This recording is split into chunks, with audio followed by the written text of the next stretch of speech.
La forma en la que leemos la Biblia determina la manera en la que vamos a interpretarla. Cuando abrimos la Biblia y empezamos a leer, hay muchas cosas que sin darnos cuenta nos están influenciando. Nuestra propia historia, nuestra experiencia, los preconceptos teológicos que ya tengamos. Sin embargo, hay otras cosas, otros detalles que tenemos que considerar mucho para poder interpretar de una manera más fluida el texto. Detalles sobre los personajes, cómo va transcurriendo la narrativa, qué género literario se está utilizando. Hola, soy Josué, profe del Instituto Bíblico Evangélico Mendoza. Bienvenido a la clase número 3 del curso Cómo leer, entender y aplicar la Biblia. Si no viste los videos anteriores, te invito a que puedas hacerlo porque te van a ayudar muchísimo para entender lo que vamos a estar hablando ahora. En esta clase vamos a estar hablando acerca de cómo leer la Biblia. De manera más específica, cómo observar ciertos detalles que nos brindan muchísima información que va a ser sumamente útil para poder interpretarla y así aplicarla y conectar la Biblia con nuestra propia vida. Acordate que los apuntes de esta clase están acá en la cajita de descripción. No olvides descargarlos y prestarle full atención a este video. Para ilustrar esto que estoy diciendo, quiero que veamos un ejemplo. El capítulo 4 del Evangelio de Juan nos narra una historia fascinante, llena de detalles y verdades acerca del carácter de Dios que se manifiestan por medio de la actitud y las palabras de Jesús. Jesús está de camino y pasa por Samaria. Es cerca del mediodía. Los discípulos han ido a comprar comida y Jesús se queda solo sentado en un pozo de agua. De repente una mujer samaritana viene a sacar agua del pozo y Jesús entabla una conversación con ella. Vamos a leer de forma resumida este pasaje. Te invito a que vos puedas leer después la historia completa, pero quisiera que prestemos atención a algunos detalles. El versículo 6 dice: Allí estaba el pozo de Jacob. Jesús, fatigado del camino, se sentó junto al pozo. Era cerca del mediodía. El versículo 8 dice: En eso llegó a sacar agua una mujer de Samaria. Jesús empieza a conversar con la mujer y en el versículo 16 Jesús le dice: Ve a llamar a tu esposo y vuelve acá. El versículo 17 dice: No tengo esposo, respondió la mujer. Bien has dicho que no tienes esposo. Es cierto que has tenido 5, el que ahora tienes no es tu esposo. En eso has dicho la verdad. Señor, me doy cuenta de que tú eres profeta, le dice la mujer. Después sigue la conversación y la mujer va a contarle a todos sus vecinos que se ha encontrado con alguien que es el Cristo, como Jesús se da a conocer a la mujer. Y le dice a todos: vengan a ver a un hombre que me ha dicho todo lo que he hecho. ¿No será este el Cristo? Bien, fíjate que hay algunos detalles que están ahí resaltados con negrita. Es importante que veamos estos detalles porque nos revelan grandes verdades y nos ayudan a entender la dinámica del pasaje de una forma un poco más cercana a nuestro contexto y nos permiten ver algunos aspectos muy interesantes de la historia. El primer detalle que quiero resaltar es que era cerca del mediodía. Prestemos atención e imaginémonos en Medio Oriente una mujer yendo a sacar agua cerca del mediodía. El mediodía es obviamente el horario de más calor, entonces probablemente todas las mujeres irían a sacar agua en un horario más conveniente, en la mañana por ejemplo, que está más fresco. Pero esta mujer decide ir en un horario en el que nadie más va a ir al pozo. Es decir, va a ir al horario del mediodía para no encontrarse con nadie. ¿Por qué será? El versículo 18 nos da una pista. Jesús ha estado hablando con ella y le dice: es cierto lo que has dicho, que no tienes marido porque has tenido 5 esposos y el que ahora tenés no es tu marido. Esto significa que la mujer había estado casada 5 veces y 5 veces se le había dado una carta de divorcio. Y la persona que ha decidido recibirla en su familia ni siquiera se ha comprometido a casarse con ella. La sociedad y el contexto de esta mujer valoraban muchísimo el honor. Por eso el hecho de que a ella se le haya dado carta de divorcio 5 veces y la persona con la que esté viviendo ahora no se haya casado con ella, la hacía portadora de un honor reprochable, de una dudosa reputación. Probablemente cuando ella iba a sacar agua en el horario de la mañana, cuando todas las mujeres estaban ahí, era juzgada, señalada y se sentía bastante incómoda. Y es por eso que elige el horario del mediodía para ir a sacar agua. Sin embargo, fíjate cómo transcurre la historia y se va desarrollando la narrativa, que ella prefiere ir al pozo en el horario en el que nadie va a estar en el pozo, pero de repente es ahí donde está Jesús. Jesús está en el pozo. Pero el diálogo con Jesús es diferente al diálogo que ella esperaría tener con las personas con las que comúnmente se encontraba en el pozo. El mensaje del Evangelio y lo que ha descubierto es tan importante que deja de lado su reputación y deja de lado su propio honor para poder acercarse a las personas, y aún lejos de ser juzgada, ella quiere comunicar esta verdad y esta noticia que ha encontrado. Las palabras de Jesús por medio de este diálogo a ella le traen esperanza y no son palabras de castigo, de juicio. ¿Quién más que Jesús podría juzgarla? Pero Jesús decide ir por otro lado y traer confianza, paz y amor a esta mujer. Fíjate cómo mediante estos detalles que hemos encontrado en el texto, la historia se ha vuelto mucho más realista y seguramente te has sentido conectado con esta historia.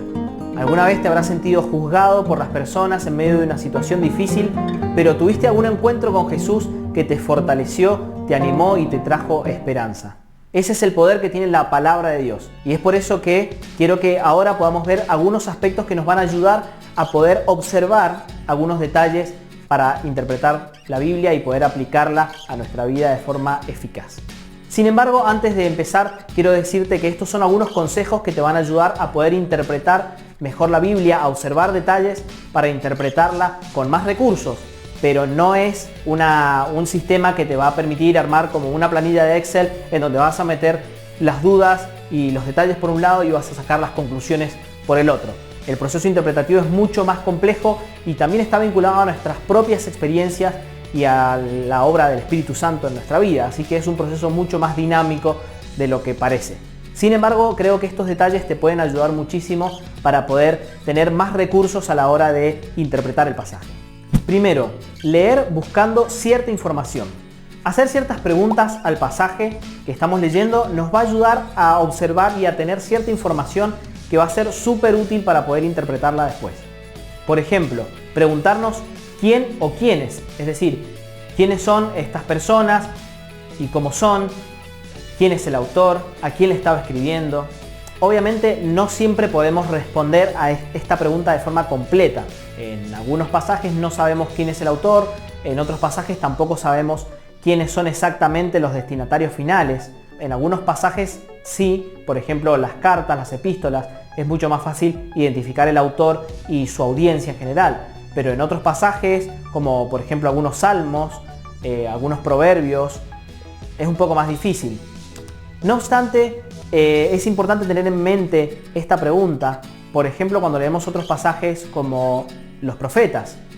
Podemos entender que es algún profeta que está hablando al pueblo de Israel, por ejemplo, en una situación determinada. Entonces eso ya nos da un marco de referencia para poder entender por qué está diciendo lo que está diciendo y cuál es la situación puntual que estaba viviendo el pueblo de Israel, a la cual el profeta se está enfrentando, de parte de Dios, obviamente. Otra pregunta, por ejemplo, puede ser ¿qué está pasando en el texto?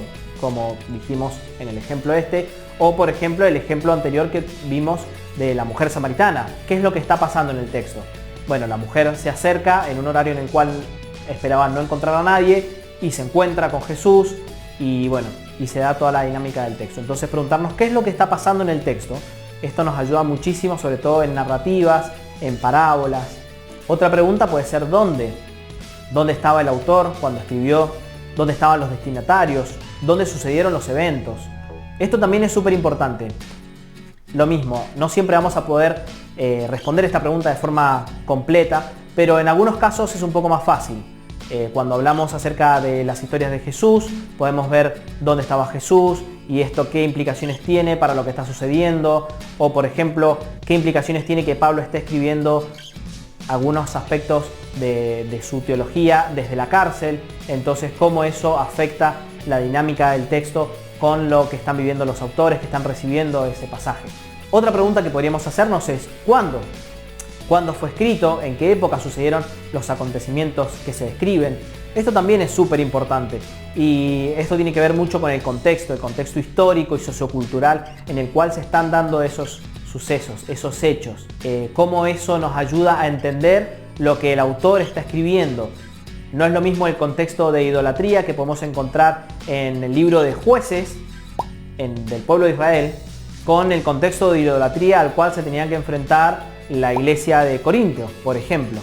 Son contextos totalmente diferentes. Sí se habla de idolatría, pero en contextos distintos. Otra pregunta puede ser ¿por qué? ¿Por qué fue escrito este pasaje? ¿O por qué cierto personaje hizo o dijo tal cosa? Lo mismo, a veces no tenemos plenamente todo el conocimiento para responder a esta pregunta, pero en algunos aspectos podemos encontrar algunos detalles que nos van a ayudar a interpretar mejor el pasaje. Otra pregunta puede ser ¿para qué? Es decir, ¿qué necesidad en los destinatarios trataba de enfrentar el autor? ¿O para qué quedó eso registrado? En algunos pasajes es un poco más fácil o nos ayuda a pensar que eso quedó registrado para que las futuras generaciones pudieran tener un conocimiento pleno de lo que había sucedido, por ejemplo, con el libro de Deuteronomio.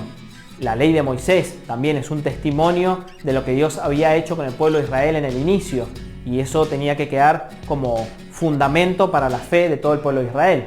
Pero por ejemplo, en otros pasajes, como la carta a Timoteo, Pablo está escribiendo con un propósito específico a Timoteo y tiene algunas ideas y algunas cosas que quiere comunicar. Entonces, preguntarnos para qué quedó esto registrado, o para qué se escribió, o qué tenía el autor que comunicar a las personas que iban a leer este escrito, también nos puede ayudar muchísimo a interpretar algunos pasajes. ¿Se te ocurre algún otro ejemplo para responder a estas preguntas que estamos viendo? Déjalo acá en los comentarios. Y si te está gustando este video, dale like y suscríbete al canal. Llegó la hora de poner todo esto en práctica. Acá abajo puedes descargarte el trabajo práctico número 1, en el cual vamos a estar haciendo estas preguntas al libro de Filemón. Vamos a observar algunos detalles y vamos a aprender muchísimo. También podés descargarte las respuestas al trabajo práctico, que obviamente son respuestas que nosotros hemos armado como para dar una guía o una referencia, pero seguramente vos vas a encontrar muchísimos más detalles y vas a poder responder de forma mucho más completa. Nosotros dejamos estas respuestas como para que tengas una referencia. La segunda idea que quiero compartirte para poder observar detalles en el texto es detenernos cuando encontramos algunos conceptos como estos que vamos a mencionar. Por ejemplo, declaraciones. Las declaraciones son una manifestación personal de un hecho o una respuesta a algo en primera persona. Suele ir acompañada de frases como exclamó o dijo.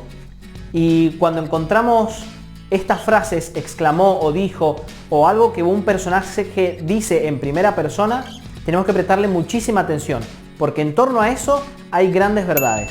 Pueden ser promesas, pueden ser un punto clímax en la narrativa, pueden ser verdades que Dios quería comunicarle al pueblo de Israel, por ejemplo, o cuestiones que vemos en los evangelios. A veces Jesús dice alguna cosa, exclama.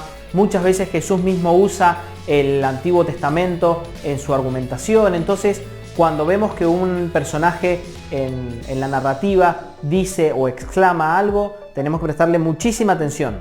Lo segundo a lo que tenemos que prestar atención es a las preguntas.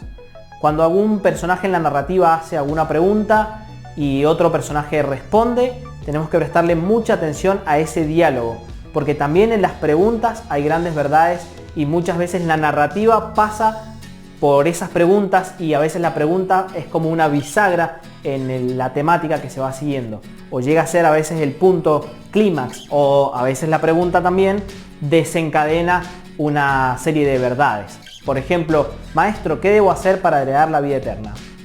Y Jesús le da todas unas verdades y entonces él dice, bueno, he hecho todo esto durante mi juventud, y Jesús le dice, bueno, haz esto y vivirás.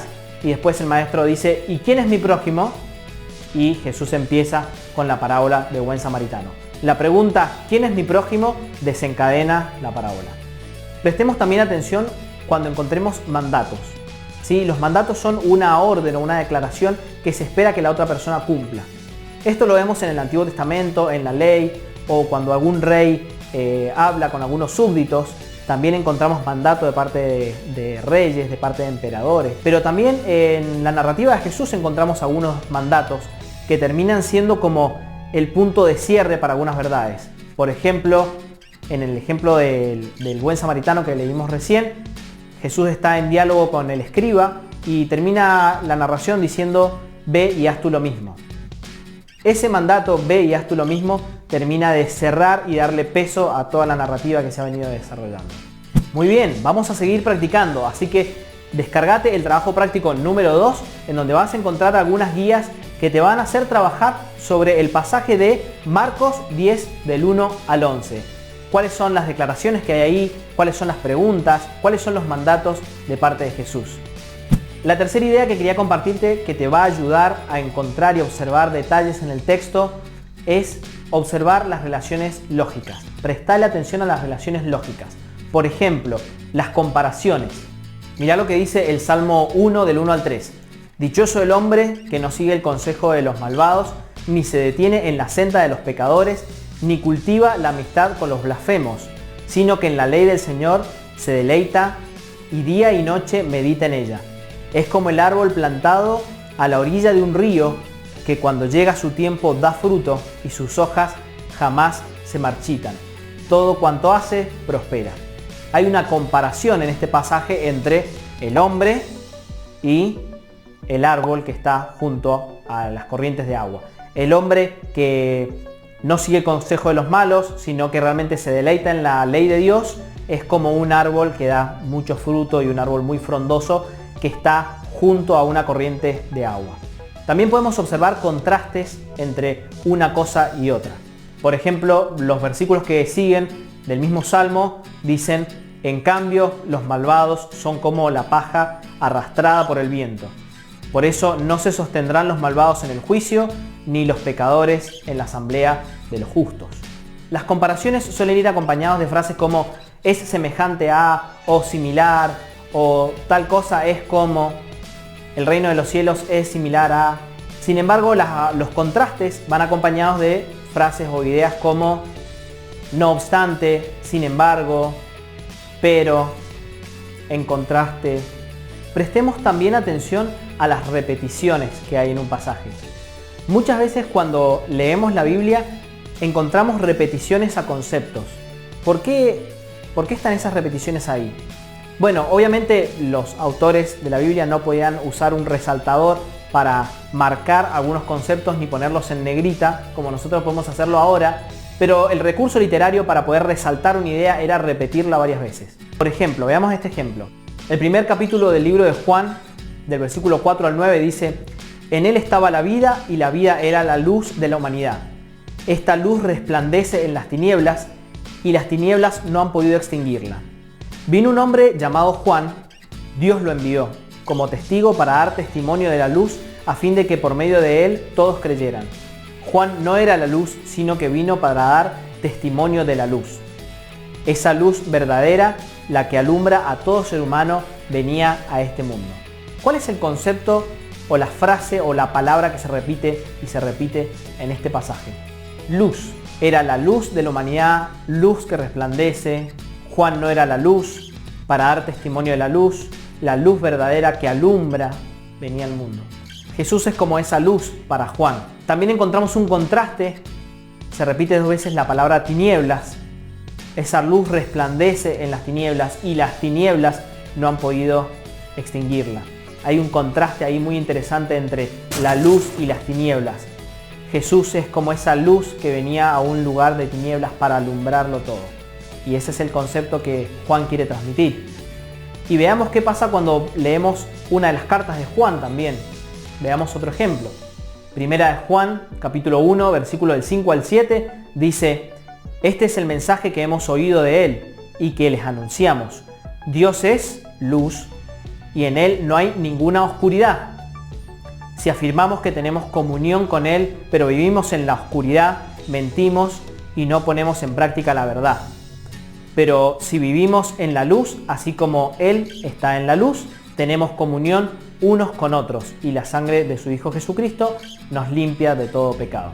Fíjense qué interesante este concepto entre Dios, que es luz, y Jesús, que es la luz que vino al mundo, y el contraste entre la luz y las tinieblas, y la idea de que nosotros podemos estar en la luz o podemos estar en las tinieblas. Fíjate qué interesante cómo podemos ver la teología del autor reflejada en esta repetición de conceptos, la luz, las tinieblas. Está buenísimo hacer este trabajo con los diferentes autores. Cuando leamos el Evangelio de Lucas, leamos también Hechos y veamos cómo realmente el interés teológico del autor cobra vida en los diferentes relatos y cómo hay ciertas conexiones que nos revelan también su forma de pensamiento, su contexto y sus propias ideas y lo que realmente quería transmitir. También podemos hacerlo con Pablo, obviamente, que tiene un montón de escritos, con Pedro y bueno, con muchos otros. Otra relación lógica a la cual tenemos que prestarle muchísima atención es a las explicaciones. Pensemos que cuando un personaje explica algo quizás como por ejemplo una parábola o algún detalle simbólico es explicado o algún suceso se vuelve a narrar, hay algo en esos detalles que nos van a ayudar a poder interpretar mejor el pasaje o tal vez nos van a dar herramientas para interpretar otros pasajes también. Por ejemplo, en Marcos capítulo 4, del versículo 13 al versículo 20, Jesús empieza a explicarles la parábola del buen samaritano a sus discípulos. Les dice, ¿no entienden esta parábola? Continuó Jesús. ¿Cómo podrán entonces entender las demás? El sembrador siembra la palabra. Algunos son como los sembrados junto al camino, donde se siembra la palabra. Bueno, y empieza a describir toda la explicación. Pero también la forma en la que Jesús interpreta esta parábola nos da herramientas para poder interpretar otras parábolas. Otra relación lógica a la cual tenemos que prestarle mucha atención es al concepto de causa y efecto. ¿Sí? A veces se está dando una narrativa o se dice alguna verdad, pero esa verdad va acompañada de alguna cláusula, ¿sí? Algún condicional. Es decir, si pasa esto, si hacen de esta manera, si buscan a Dios, entonces van a tener esta respuesta. Veamos dos ejemplos. Deuteronomio 28, capítulo 1 dice, si realmente escuchas al Señor tu Dios y cumples fielmente todos estos mandamientos que hoy te ordeno, el Señor tu Dios te pondrá por encima de todas las naciones de la tierra. Dios iba a poner a Israel por encima de todas las naciones de la tierra si y solo si realmente escuchaban al Señor y cumplían fielmente los mandamientos que Él estaba ordenando. Lucas 1:20, un ejemplo más narrativo. Zacarías recibe la visita de un ángel que le dice que va a tener un hijo en su vejez y él descree un poco de esto y entonces el ángel le dice, pero como no creíste en mis palabras, las cuales se cumplirán a su debido tiempo, te vas a quedar mudo, no podrás hablar hasta el día en que todo esto suceda. Fíjense qué interesante que él se queda mudo en consecuencia a que no creyó. Y está bueno lo que nos resalta esta relación de causa y efecto, porque la incredulidad de Zacarías no pasa desapercibida, sino que se hace evidente mediante un símbolo, una señal que queda mudo hasta que eso se cumpla. Por último, quiero dar una idea más en cuanto a cómo observar el texto y algunos detalles que podemos encontrar, y es prestarle atención al lenguaje figurado. A veces parece casi obvio y parece fácil, pero a veces puede parecer un poco más complicado. No hay problema. Básicamente el lenguaje figurado es entender que algunas cosas tienen un significado simbólico y no literal. Veamos algunos ejemplos. En Filemón capítulo 1 versículo 10 Pablo está diciendo estas palabras. Te suplico por mi hijo Onésimo, quien llegó a ser hijo mío mientras yo estaba preso. Obviamente Onésimo no era hijo de sangre, un hijo biológico de Pablo, sino hace referencia a un hijo espiritual. Es un lenguaje figurado. Por otro lado, Juan capítulo 3, versículo 3 dice, de veras te aseguro que quien no nazca de nuevo no puede ver el reino de Dios, le dice Jesús a un maestro de la ley. Obviamente no se refiere a un nacimiento biológico, sino a un nacimiento espiritual. Muy bien, hemos llegado al final de nuestra clase número 3 del curso Cómo leer, entender y aplicar la Biblia. Hemos estado hablando acerca de la importancia de observar detalles en el texto para poder interpretarlos con más recursos y más facilidad. Hemos visto que necesitamos hacer preguntas al texto, necesitamos observar las declaraciones que se hacen en el texto, también prestarle atención a las relaciones lógicas y al lenguaje figurado. Si te ha gustado el video, te pedimos que nos ayudes dándole like, suscribiéndote y dándole a la campanita para no perderte ninguno de los videos y las clases que vamos a estar subiendo en este canal. Si sentís que este material te ha edificado y te ha ayudado, compartilo con otros para que otras personas puedan también entender cómo leer, aplicar y estudiar la Biblia. Esperamos que este video te haya servido. Nos vemos en la próxima clase.